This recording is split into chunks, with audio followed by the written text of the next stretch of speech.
तो आज मैं आपको नीट एग्जाम से संबंधित कुछ ऐसे टॉपिक्स बताऊंगा जो हर बच्चों को प्रॉब्लम में डालते ही डालते हैं। तो पहला टॉपिक है हाइब्रिडाइजेशन। ये क्लास 11 से एनसीईआरटी का जो है टॉपिक है आपका केमिस्ट्री का। तो हाइब्रिडेशन इसको बोलते हैं, क्विक ट्रिक से आप इसको सोल्व कर सकते हैं। जस्ट काउंट सिग्मा बॉन्ड, किसी भी कंपाउंड में सिग्मा बॉन्ड को काउंट कर लीजिए और उस कंपाउंड पे लोन पेयर यानी कि लोन पेयर बॉन्ड कितने हैं या इलेक्ट्रॉन कितने हैं उनको जोड़ दीजिए। मान लीजिए अगर जोड़ के 4 आता है तो आपका हाइब्रिडेशन हो जाएगा sp3।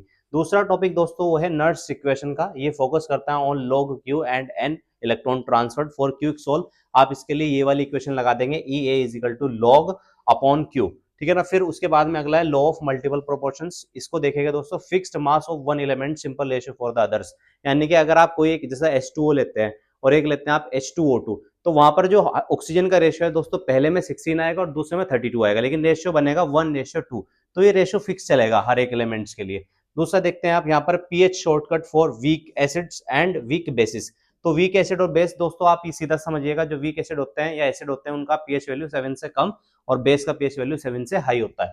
फिर अगला टॉपिक होता है यहाँ पर इलेक्ट्रोनेगेटिविटी। इलेक्ट्रोनेगेटिविटी के ध्यान ध्यान रखिएगा, FON ये वर्ड याद रखिएगा। सबसे ज्यादा इलेक्ट्रोनेगेटिविटी फ्लोरीन के, दूसरे नंबर पे ऑक्सीजन और तीसरे नंबर पे होती है नाइट्रोजन की। इलेक्ट्रोनेगेटिविटी का मतलब होता है कि इलेक्ट्रॉन को अपनी ओर खींचने की power, to attracting the electrons by an atom, ठीक है। तो ये सबसे ज्यादा फोन की होती है, यानी कि फ्लोरीन, ऑक्सीजन, नाइट्रोजन। देन उसके बाद में लिमिटिंग रिएजेंट है, क्या होता है? ये होता है divide small bye coefficient smallest value is LR होती है इसकी।